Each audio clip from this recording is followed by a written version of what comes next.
சேலம் பகுதியில் சேலத்தினுடைய எம்எல்ஏ அருள் அவர்கள் தாக்கப்பட்டிருக்கிறார். ஒரு பக்கம் ஐயா அவர்கள் அன்புமணி தான் இதற்கு காரணம், அவருடைய நடைபயணம் ஒரு மிகப்பெரும் கலவரத்தை உருவாக்குகிற வகையில் இருக்கிறது அப்படின்னு குற்றச்சாட்டை முன் வச்சு பல விஷயங்களை அடுக்கி ஒரு அறிக்கை தந்திருக்கிறார். இன்னொரு பக்கம் திரு அன்புமணி தரப்பு அவர்களிடமிருந்து வழக்கறிஞர் பாலு ஒரு காட்டமான அறிக்கையை தந்திருக்கிறார். சேலம் எம்எல்ஏ அருளை கைது செய்ய வேண்டும். அருள் எங்கே சென்றார்? துக்கத்துக்கு போயிட்டு வருகிற வழியில இடைமறித்து ஏன் இவங்க தாக்குதல் தொடுக்கணும்?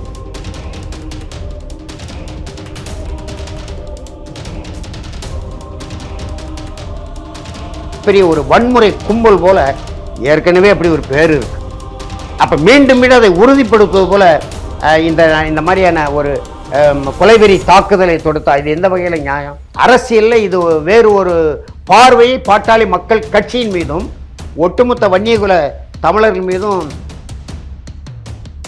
எரிச்சலுக்கு காரணம். இல்லை, வெளிப்படையாகவே இப்போ உங்களிடத்தில் நிறைய கேள்விகள் கேட்கலாம் அப்படின்னு இருக்கேன். அதாவது ஒரு பக்கம் ஜி.கே. மணி, அவரை சார்ந்தவர்கள், இன்னொரு பக்கம் அருள், இப்படி இவங்க எல்லாம் திமுகவுக்கு வேலை பார்க்குறாங்க, திமுகவுக்கு வேலை பார்த்து பாமகவை அழிக்க நினைக்கிறார்கள் அப்படின்னு அன்புமணி தரப்பிலிருந்து குற்றச்சாட்டு முன்வைக்கப்படுது. ஒரு சிறு சான்றை அவர்களால் காட்ட முடியுமா? நான் இப்பொழுது குற்றம் சாட்டுகிறேன். இப்படிப்பட்ட புகழின் உச்சத்துக்கு சென்ற அன்புமணி ஐயா நடிகர் விஜயகாந்த் இருக்கிற அறைக்கு தேடி போகலாமா? இதெல்லாம் நான் எதிர்த்து அந்த நேரத்தில் விஜயகாந்த் வேணா உங்களை வந்து பார்க்கட்டுமே. இப்ப நாம் தமிழர் கட்சியில நான் இருந்தபோது கூட கமலஹாசனை போய் இவர் வாழ்த்தினார். கடுமையா கட்சிக்குள்ள இருந்து எதிர்த்தேன். கமலஹாசன் உங்க வீட்டுக்கு வந்தா தேநீர் கொடுங்க, நீங்க ஏன் அவரை போய் வாழ்த்துறீங்க? அன்புமணி தொண்டர்களே ரவுடிசம் அப்படின்ற பொருள்ல தானே குறிப்பிடுறீங்க. ஆமா. ஆனால் அவரு வழக்கறிஞர் பால் என்ன சொல்றாரு, அருள் தான் இந்த வேலையை செய்யறாரு, அவரை கைது பண்ணணும்ன்ற. துக்கம் கேட்டுட்டு போகிற வழியில அருள் வண்டியை நிறுத்தி உங்க வீட்டு உங்களுக்கு நீங்க ஏன் கும்பலா ஒளிஞ்சிருந்தீங்க காட்டுக்குள்ள?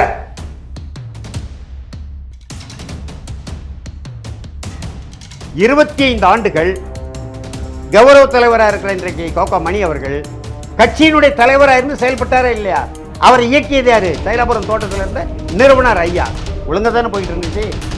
ஐயாவுக்கு தெரியாமல் ஒரு துறமை கூட தலைவர் கோகா மணி தூக்கி போட மாட்டார். இப்ப ஐயாவே தானே அவர்கிட்ட இருந்த பதவியை வாங்கி அன்புமணியை தலைவராக்குனாரு. சரி, ஒரு கோக்கமணி அவர்களுக்கு கொஞ்சம் அகவையாகிட்டது, கொஞ்சம் உடல்நிலை சரியில்லை. அப்போ ஒரு புதிய கட்சிக்கு ஒரு புதிய ரத்தம் பாய்ச்ச வேண்டும். சரி, அன்புமணி இளைஞரணி தலைவராக நீண்ட காலம் இருந்துட்டாரு, அமைச்சராக இருந்துட்டாரு, கட்சியை கட்டமைக்கட்டும், கட்சிக்கு புத்துயிர் ஊட்டட்டும், இளைஞர்களை திரட்டணும் என்ற நம்பிக்கை தானே ஒப்படைத்தாரு.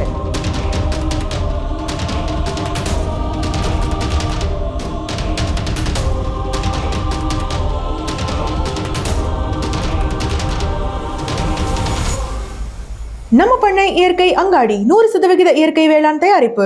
தொடர்புக்கு 87 54 44 92 99. உலகில் எங்கு பிறப்பினும் தமிழ் கற்கலாம், கற்பிக்கலாம். Learn and teach Tamil from worldwide. அவையார் பாடசாலை.org. நிறைய கேட்பதற்கு இருக்கிறது. அவரை அன்போடு நிகழ்ச்சிக்கு வரவேற்போம். ஐயா வணக்கம். வணக்கம். ரொம்ப பரபரப்பா சேலம் பகுதியில் சேலத்தினுடைய எம்எல்ஏ அருள் அவர்கள் தாக்கப்பட்டிருக்கிறார். ஒரு பக்கம் ஐயா அவர்கள் அன்புமணி தான் இதற்கு காரணம், அவருடைய நடைபயணம் ஒரு மிகப்பெரும் கலவரத்தை உருவாக்குகிற வகையில் இருக்கிறது அப்படின்னு குற்றச்சாட்டை முன் வச்சு பல விஷயங்களை அடுக்கி ஒரு அறிக்கை தந்திருக்கிறார்.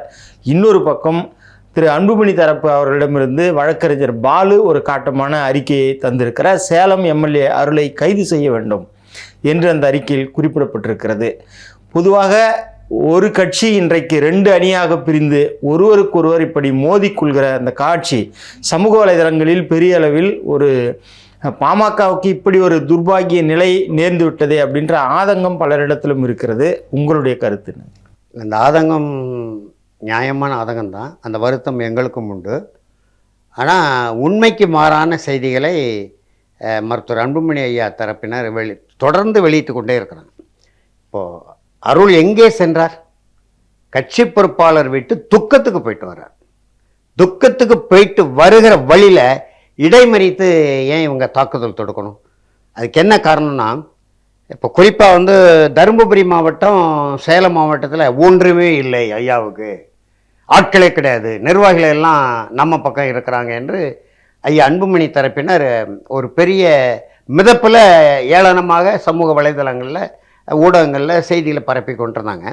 ஆனால் அதுக்கு மாறாக கடந்த 25, 26ஆம் தேதியில் கடந்த மாதம் தருமபுரியிலேயும் மிகப்பெரிய ஒரு மாவட்ட பொதுக்குழு, சேலத்திலையும் மிகப்பெரிய அளவில் ஒரு மாவட்ட பொது, பல்லாயிரக்கணக்கான பாமக தொண்டர்கள், பாமகவை நம்பி இருக்கக்கூடிய சமூக மக்கள் பெருந்திரளாக திரண்டு அந்த நிகழ்ச்சியை மிக சிறப்பாக நடத்தி முடித்தார்கள். தருமபுரியில் சரவணன் என்கின்ற ஒரு மாவட்ட செயலாளர், இங்கே இவரே பொறுப்பில் இருக்கிறாரு, ராஜரத்னம்லாம் இருக்கிறாங்க. அந்த நிகழ்ச்சியை இவர்களால் தாங்கிக் கொள்ள இயலவில்லை. ஒன்றுமே இல்லை இந்த மாவட்டங்கள். ஏன்னா அன்புமணி வெற்றி பெற்ற தொகுதி தருமபுரி, சௌமியா அவர்கள் போட்டியிட்ட தொகுதி தருமபுரி. அப்போ அந்த தொகுதி, அந்த நாடாளுமன்ற தொகுதி மாவட்டம், 2 மாவட்டத்தில் ஒன்றுமே இல்லை என்று பார்த்து கொண்டது இவர்களுக்கு அந்த அந்த பொதுக்குழு கூட்டங்கள் தான் குறிப்பாக தருமபுரியில் அம்மா ஸ்ரீகாந்தி அவர்களை செயல் தலைவராக அறிவித்தது. கௌரவ தலைவர் கோகா மணி அவர்கள் மகன் தமிழ்குமரனை இளைஞரணி தலைவர், அந்த அறிவிப்பு இது அவர்களுக்கான எரிச்சலை ஊட்டி இப்படி மிகப்பெரிய ஒரு வன்முறை கும்பல் போல, ஏற்கனவே அப்படி ஒரு பேர் இருக்கு. அப்போ மீண்டும் மீண்டும் அதை உறுதிப்படுத்துவது போல இந்த இந்த மாதிரியான ஒரு கொலைவெறி தாக்குதலை தொடுத்தா இது எந்த வகையில் நியாயம்? இது மிக வன்மையாக கண்டிக்கத்தக்க ஒன்று. நீங்கள் ஒரு அணியாக பிரிஞ்சு போயிட்டீங்க. ஐயா என்ன சொல்றாரு? தனி கட்சி நீ தொடங்கிக்கங்கிற. அந்த கட்சியை தொடங்கினது யாரு? மூலம் யாரு? ஆணிவேறு யாரு? தமிழ்நாடு முழுவதும் கிராமம் கிராமமாக போய் சுற்றுப்பயணம் போட்டு நடந்து போய், மிதிவண்டியில் போய், பேருந்தில் போய், தொடர்வண்டியில் போய், வயக்காட்டுக்குள்ள வரப்பு காட்டுக்குள்ள அரிக்கன் விளக்க பிடிச்சுக்கிட்டு எத்தனை கிராமங்களுக்கு போயிருக்க அன்புமணி ஐயாக்கு தெரியாதா? எல்லாமே தெரியும். அப்படியானால் கொஞ்ச காலம் பொறுத்து இருந்து 87 அகவை ஆகுது. இந்த அகவை முதிர்ந்த ஒருவருக்கு இத்தகைய ஒரு மன உளைச்சலை, வருத்தத்தை பெற்ற மகனால வருகிறது என்றால் அது எவ்வளவு பெரிய வேதனை. அப்பா பக்கம் தானே இருக்கிறாங்க, வேற கட்சிக்கு போகலையே. இவர்களே பாமக என்ற ஒரு கருத்தாடல் வாதத்துக்கு நம்ம ஒத்துக்கூடும். எங்க இருக்கிறாங்க? யார்கிட்ட இருக்கிறாங்க? உங்க தந்தையர்கிட்ட தானே இருக்கிறாங்க. உங்கள் உடன் பிறந்த அக்காவை தானே செயல் தலைவராக ஏற்றுக்கொண்டிருக்கிறோம். உங்க சம்பந்தி தானே அவங்க. ஏன் இந்த தாக்குதல் தொடுக்கணும்? இது மிக வன்மையாக கண்டிக்கத்தக்கது. அரசியலில் இது வேறு ஒரு பார்வையை பாட்டாளி மக்கள் கட்சியின் மீதும் ஒட்டுமொத்த வன்னியகுல தமிழர்கள் மீதும் பார்க்கக்கூடிய ஏற்கனவே சில குற்றச்சாட்டுகள் இருக்கு. அதெல்லாம் பொய்யான குற்றச்சாட்டு என்று கட்சி நடவடிக்கையின் மூலம் தவிடுபடியாக்கிட்டு வரோம். மீண்டும் மீண்டும் இவங்க இந்த வன்முறையை செய்தால் எந்த வகையில்? அவர் சட்டமன்ற உறுப்பினர், பொறுப்பான ஒரு பொறுப்பில் இருக்கிறாரு, கட்சியினுடைய இணை பொதுச் செயலாளர் இல்லையா? இந்த பொதுக்குழு கூட்டத்தை சிறப்பாக நடத்தியது ஒன்று தான் இவர்களுக்கான இந்த எரிச்சலுக்கு காரணம். இல்லை, வெளிப்படையாகவே இப்போ உங்களிடத்தில் நிறைய கேள்விகள் கேட்கலாம் அப்படின்னு இருக்கிறேன். அதாவது ஒரு பக்கம் ஜி.கே. மணி, அவரை சார்ந்தவர்கள், இன்னொரு பக்கம் அருள், இப்படி இவங்க எல்லாம் திமுகவுக்கு வேலை பார்க்குறாங்க, திமுகவுக்கு வேலை பார்த்து பாமகவை அழிக்க நினைக்கிறார்கள் அப்படின்னு அன்புமணி தரப்புல இருந்து குற்றச்சாட்டு. ஒரு சிறு சான்றை அவர்களால் காட்ட முடியுமா? நான் இப்பொழுது குற்றம் சாட்டுகிறேன். 2009ஆம் ஆண்டு நம்ம எந்த கூட்டணியில் இருந்தோம்? 2004ஆம் ஆண்டு திராவிட முன்னேற்ற கழக கூட்டணியில் இருந்தோம், நாடாளுமன்ற தேர்தல். 2006ஆம் ஆண்டு சட்டமன்ற தேர்தல் திராவிட முன்னேற்ற கழக கூட்டணியில் இருந்தோம். 2009 நாம அனைத்து இந்திய அண்ணா திராவிட முன்னேற்ற கழக கூட்டணிக்கு போனோம். 2011 திமுக கூட்டணி முடிவு செய்தது யார்? அன்றையிலிருந்து தோல்வி முகம்.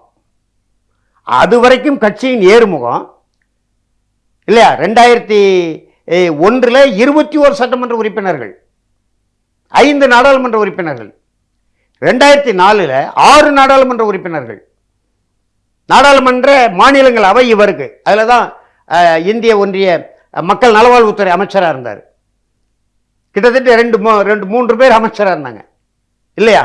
அப்போ தமிழின போராளி மருத்துவர் ஐயா, அவர் தான் நிறுவனர். அவருடைய செயல்பாட்டில், அவருடைய வழிகாட்டுதலில் ஏறுமுகமாக இருந்த கட்சி பாட்டாளி மக்கள் கட்சி என்றைக்கு இறங்கு முகமாக மாறியது? 91 ஒரு சட்டமன்றம், 96 4 சட்டமன்றம், 98 தலித் எளிமலை அமைச்சராகக்கூடிய அளவுக்கு கட்சி வலிமை பெற்றது இல்லையா? 2009 வரைக்கும் வலிமையில் இருந்தது. 2009 நாடாளுமன்ற தேர்தலில் ஒட்டுமொத்தமாக அதிமுக கூட்டணி தோல்வி அடைந்தது. அந்த கூட்டணியில இருந்ததுன்னா அப்புறம் 2011 யார் வெற்றி பெற்றா? நம்ம வெற்றி பெற்றிருப்போம் இல்லையா? இல்லையா? அப்போ 2003 திமுக கூட்டணி என்று முடிவெடுத்ததே அன்புமணி ஐயா தான். நானெல்லாம் எதிர்பார்த்தது. அறிக்கை எழுத்துப்பூர்வமாக அறிக்கை கொடுத்தோம், சான்று ஆவணத்தை என்னால் காட்ட முடியும்.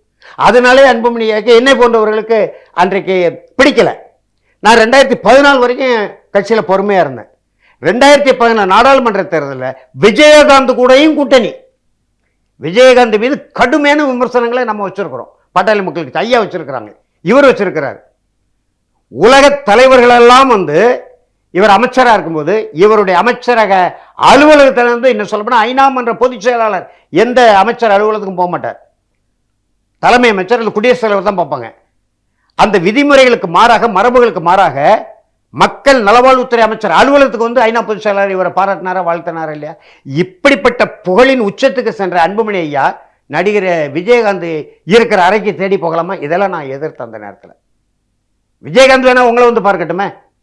இப்போ நாம் தமிழர் கட்சியில் நான் இருந்தபோது கூட கமலஹாசனை போய் இவர் வாழ்த்தினார். கடுமையாக கட்சிக்குள்ளே இருந்து எதிர்த்தேன். கமலஹாசன் உங்கள் வீட்டுக்கு வந்தால் தேநீர் கொடுங்க, நீங்கள் ஏன் அவரை போய் வாழ்த்துறீங்க? அவர் புதிதாக கட்சி தொடங்க போகிறாருன்னா அப்போ உங்கள் கட்சி எதிர்க்கு? அவர் கட்சியை நீங்கள் வாழ்த்தணுமோ உங்கள் கட்சி எதிர்க்கு? நீங்கள் ஒரு மாற்று அரசியல் தான் முன்னிறுத்தினீங்க தம்பி சீமான். நீங்கள் ஏன் கமலஹாசன் வீடு தேடி போனீங்க? அன்றைக்கு தான் எனக்கும் அவருக்கும் கருத்து வேறுபாடு வந்தது. திரையில் தேடாதே தலைவனை தரையில் தேடுன்னு சொன்னது சீமான். மறுபடியும் திரையிலிருந்து வந்த கமலஹாசனையா நீங்கள் போய் வாழ்த்துறீங்கன்னு சொன்னேன். அதே போல தான் மிகப்பெரிய செல்வாக்கோடு இருந்த அன்புமணி அவர்கள் நடிகர் விஜயகாந்த், அவர் ஒரு சட்டமன்றம் தான் வென்றிருந்தார் என்று அவரை போய் அவருக்கு சால்வை போட்டு அந்த கூட்டணியில் சேர்ந்தது தான் நாங்கள் கடுமையாக எதிர்த்தோம். சரி, தேர்தல் நேரத்தில் நம்ம எதை முரண்படக்கூடாதுன்னு பொறுமை இருந்து தேர்தல் முடிந்தது, என்னை கட்சி விட்டு நீக்கிட்டோம். இப்படியெல்லாம் கடுமையாக விமர்சனத்தை உட்கட்சிக்குள் நான் வெளியே எங்கேயும் வைக்கல, வெளியே அறிக்கை கொடுக்கல. அப்போ சமூக ஊடகங்கள் பெரிய அளவில் இல்லை, பேசவும் இல்லை. ஆனால் 2003 திமுக கூட்டணி என்ற முடிவெடுத்தது அன்புமணி. 2014 மக்கள் நல கூட்டணி விஜயகாந்த், வைகோ இவங்களோட கூட்டணி எடுத்தது அன்புமணி. ஐயா சொல்லி பார்த்துருக்காரு, கேட்கல. அப்போவே நம்ம எதிராக இருந்தோம். அப்போ இன்றைக்கு நீங்கள் எப்படி குற்றம் சாட்டுங்க? திமுக கூட்டணிக்கு கோகாமணி வேலை செய்கிறாரு, அருள் வேலை செய்கிறாரு என்று ஒரு சான்றை காட்டுங்க. திராவிட முன்னேற்ற கழக தலைவர் மாண்புமிகு முதலமைச்சர் மு.க. ஸ்டாலின் தலைவர் கோகாமணி போய் பார்த்தாரா? சட்டமன்ற உறுப்பினர் அருள் போய் பார்த்தாரா? இப்போ 2 நாட்களுக்கு முன்னால் நடந்த அனைத்து கட்சி கூட்டத்தில் அழைப்பு இருந்து நாங்கள் போகலை. 60 கட்சிகள் அழைப்பு கொடுத்தாங்க தானே, பாட்டாளி மக்கள் கட்சியும் சேர்த்தானே கொடுத்தாங்க. நாங்கள் போனோமா? அப்படி போனாலே ஒரு பார்வை வந்து ஒரு மக்கள் நடுவே இவர்களும் அப்படி ஒரு செய்தியை பரப்பி விட்டுருவாங்க. ஆகையினால நாங்கள் போகலை, ஏன்னா தேர்தல் கிட்ட நெருங்கிட்டு இருக்கு. இப்படி இருக்கும்போது அவர் ஒரு துக்க வீட்டுக்கு போயிட்டு வர்றாரு, அவரை இடைமறித்து தாக்குதல் தொடுக்கணும்னா எவ்வளோ பெரிய இது ஒரு அரம்பைத்தனம், அதாவது ரவுடிசம். இது அன்புமணி இதை தொடர்ந்து அனுமதிக்க கூடாது. அன்புமணி தொண்டர்களே ரவுடிசம் அப்படின்ற பொருள்ல தானே குறிப்பிடுறீங்க. ஆமா. ஆனால் அவரு வழக்கறிஞர் பால் என்ன சொல்றாரு, அருள் தான் இந்த வேலையை செய்யறாரு, அவரை கைது பண்ணணும்ன்றாரு. துக்கம் கேட்டுட்டு போகிற வழியில அருள் வண்டியை நிறுத்தி உங்ககிட்ட வம்பிழுத்தாரா? நீங்க ஏன் கும்பலா ஒளிஞ்சிருந்தீங்க காட்டுக்குள்ள? ஒரு நகரப்புறத்துல ஒரு நிகழ்ச்சியில, இப்ப விமான நிலையத்துல மதிமுகவுக்கும் நாம் தமிழருக்கு சண்டை வந்துச்சு திருச்சியில, எல்லாருக்கும் தெரியும். அதே மாதிரி ஒரு நிகழ்ச்சியில ஒரு வாக்குவாதம் முற்றி ஒரு அடிதடி சண்டை வந்தா சரி, அது ஒரு தகராறுன்னு வச்சுக்கலாம். அவர் வழியில போய்கிட்டு இருக்கிறார், காட்டு வழியா, அதுவும் துக்கத்துக்கு போயிட்டு வந்துகிட்டு இருக்காரு. ஒரு கட்சி கொடியேற்றிட்டு போகல, ஒரு கட்சி பொதுக்கூட்டத்தில் பேசிட்டு போல, கட்சியினுடைய கருத்தரங்கத்தில் பேசிட்டு போல, கட்சியினுடைய பொறுப்பாளர் விட்டு துக்கத்துக்கு போயிட்டு போற வழியில இடைமறித்தது யாரு? இடைமறிக்க வேண்டிய தேவை என்ன வந்தது உங்களுக்கு? இதை ஏன் வழக்கறிஞர் பாலு மூடி மறைக்கிறாரு? சரி, ஏன் அன்புமணி ஐயா இதுக்கு ஏன் அறிக்கை கொடுக்கல? இப்ப எங்களுக்கு ஐயா கொடுத்துட்டாங்க, அவர் தான் ஆணி வேறு தலைவர். ஐயா இன்னைக்கு கடுமையாக கண்டிச்சு ஒரு அறிக்கை கொடுத்துட்டாங்க, காவல்துறை நடவடிக்கை எடுக்கணும்னு காவல்துறைக்கு கோரிக்கை வச்சிருக்காங்க. அன்புமணி ஏன் அறிக்கை கொடுக்கல? பாலு யாரு? கட்சி விட்டு நீக்கிட்டேன்னு பாலு அந்த அறிக்கையில் சொல்லியிருக்காரு. கட்சி விட்டு நீங்க நிற்கிறீங்களா? கட்சியினுடைய நிறுவனர் யாரு? கட்சியை தொடங்குது யாரு? கிராமமா கட்சியை வளர்த்தது யாரு? ஈகம் செய்தது யாரு? அன்புமணியாவே ஈகம் செய்யலையே. அன்புமணி கட்சிக்காக என்ன செஞ்சாரு? வன்னியர் சங்கத்துக்காக என்ன செஞ்சாரு? எதுவுமே செய்யலையே. பதவி கிடைக்கும் போது ஐயாவே சொல்லியிருக்காங்கல்ல, 36 வயதுல இவரை வந்து கேபினெட் அமைச்சராக்குனது நான் என் வாழ்க்கையில் நான் செய்த பெரிய தவறு என்று அவரே மனம் வருந்தி ஒத்துக்கொண்டிருக்கிறார். இல்லை, இப்போ நீங்கள் கொஞ்சம் முன்னாடி சொன்னீங்க உலகத் தலைவரே வந்து அன்புமணியுடைய அலுவலகமே நேரில் வந்து அவர் அலுவலகத்தில் மரபை மீறி சந்திச்சாங்க அப்படின்னு சொல்லி, இப்போ அவ்வளோ ஒரு அறிவார்ந்த தலைவர் அப்படின்னு நீங்கள் அன்றைக்கு அறிவை கொடுத்தது யாரு? இவர் அமைச்சராக இருந்தாரு. அனைத்தும் தைலாபுரம் தோட்டத்தில் இருந்தானே போச்சு. என்னென்ன செய்யணும், இப்படி செய்யணும், எல்லாமே அறிவுரை இங்க இருந்தானே போனது. இப்போ அப்படியே இவர்கிட்ட பொறுப்பு தந்து கட்சியை நடத்தலாமே ஐயா வந்து, ஏன்னா இளைஞர்கள் எல்லாம் அன்புமணி பக்கம் இருக்கிறதா கொடுத்தாரா இல்லையா பொறுப்பு? தலைவர் பொறுப்பு கொடுத்தாரா இல்லையா? தலைவர் 2022 கட்சியுடைய தலைவர் பொறுப்பை கொடுத்தாரு. தலைமை பொறுப்பை கொடுத்த பிறகு நீங்கள் ஏன் சரியாக செயல்படல? அப்பாவுடைய கருத்துக்கு ஏன் மதிப்பளித்து அவர் காட்டிய வழியில் ஏன் செயலலை? கோகாமணி 25 ஆண்டு மாநில தலைவராக இருந்தாரா இல்லையா? அவர் உங்கள் குடும்பத்தை சார்ந்தவர் அல்ல, நீங்கள் தந்தையும் மகனும். 25 ஆண்டுகள் கௌரவ தலைவராக இருக்கிற இன்றைக்கு கோகாமணி அவர்கள் கட்சியினுடைய தலைவராக இருந்து செயல்பட்டாரா இல்லையா? அவரை இயக்கியது யாரு? தைலாபுரம் தோட்டத்தில் இருந்த நிறுவனர் ஐயா. ஒழுங்கா தானே போயிட்டு இருந்துச்சு. ஐயாவுக்கு தெரியாமல் ஒரு துறைமை கூட தலைவர் கோகாமணி தூக்கி போட மாட்டார். இப்போ ஐயாவே தானே அவர்கிட்ட இருந்த பதவியை வாங்கி அன்புமணியை தலைவராக்குனாரு. சரி, ஒரு கோகாமணி அவர்களுக்கு கொஞ்சம் அகவையாகிட்டது, கொஞ்சம் உடல்நிலை சரியில்லை. அப்போ ஒரு புதிய கட்சிக்கு ஒரு புதிய ரத்தம் பாய்ச்ச வேண்டும். சரி, அன்புமணி இளைஞரணி தலைவராக நீண்ட காலம் இருந்துட்டாரு, அமைச்சராக இருந்துட்டாரு. கட்சியை கட்டமைக்கட்டும், கட்சிக்கு புத்துயிர் ஊட்டட்டும், இளைஞர்களை திரட்டணும் என்ற நம்பிக்கையில் தானே ஒப்படைச்சாரு. உங்களுடைய நடவடிக்கைகள் அனைத்தும் கட்சியை அதல பாதாளத்தில் தள்ளிக்கிட்டு இருந்தால் அப்போ நிறுவனருக்கு எப்படி இருக்கும்? அப்போ கொஞ்ச நாள் நான் நடத்துகிறேன், செயல் தலைவராயிரு. நான் தைலாபுரம் தோட்டத்தில் இருக்கிறேன், தலைமையகத்தில் இருக்கிறேன். என்னால் இப்போ முன்பு போல் அலைந்து தெரிந்த மக்களை சந்திக்க முடியாது, போராட்ட களத்தில் நிற்க முடியாது. நீங்கள் களத்தில் இறங்குங்க, நான் சொல்கிறபடி நான் காட்டுற வழியில் செல்லுங்கன்னா. பெற்ற தந்தை தானே.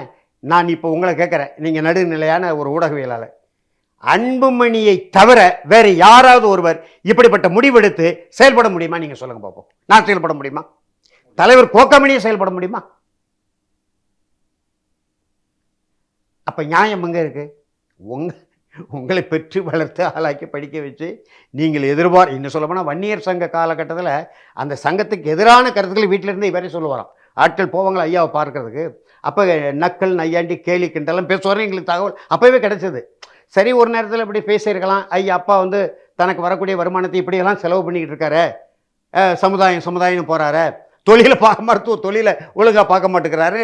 அது எல்லா குடும்பத்திலையும் இருக்கிற ஒன்று தான் தொடக்க காலத்தில். அப்படி இருந்திருக்கும் என்று தான் நாங்கள்லாம் பொறுமையாக இருந்தோம். நான்லாம் இப்போ வந்து உங்கள்கிட்ட பேசுகிறேன்னா இவர் என்னை கட்சியில் வந்தாருலாம் கேட்பாங்க. நான் 89 பாமகவினுடைய ஆதரவாளர். குடிதாங்கில ஒடுக்கப்பட்ட தமிழனுடைய பிணத்தை ஐயா தூக்கிட்டு போது நான் பக்கத்தில் போனவன். நாங்கள் முற்போக்கு சிந்தனையாளர்கள், ஆற்றலாளர்கள், தமிழ் தேசியவாதிகள்லாம் ஐயா பின்னால் அணி திரண்டோம். வேறு வேறு அமைப்புகள் இருந்தாலும் பாட்டாளி மக்கள் கட்சி தமிழர்களுக்கான கட்சி. வன்னியர் சங்கம் பாட்டாளி மக்கள் கட்சி ஆயிடுச்சு. பாட்டாளி மக்கள்னா வன்னிய குல மக்கள் மட்டுமா? எல்லா மக்களும் தானே பாட்டாளி. ஒரு பாட்டாளி வர்க்க அமைப்பு நம்ம சொல்ல முடியல, கம்யூனிஸ்ட் இயக்கங்களை.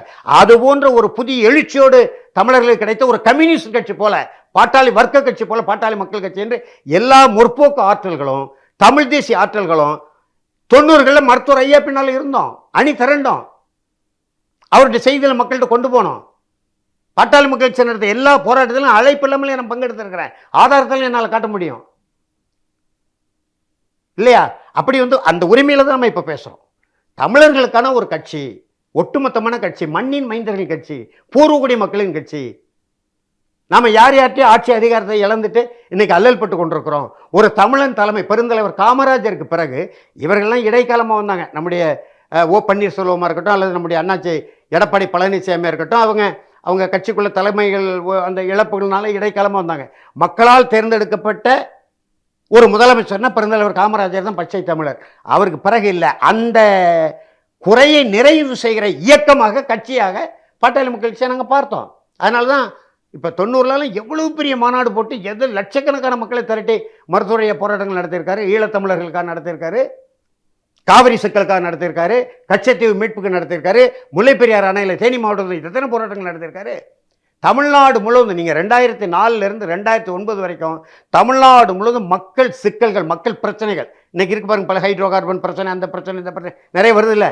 இது மாதிரி சிக்கல்கள் வரும்போது அனைத்து ஊர்களின் சாலைகளும் தைலாபுரம் தோட்டம் நோக்கி வந்ததா இல்லையா? அன்புமணிக்கு தெரியாதா இதெல்லாம்?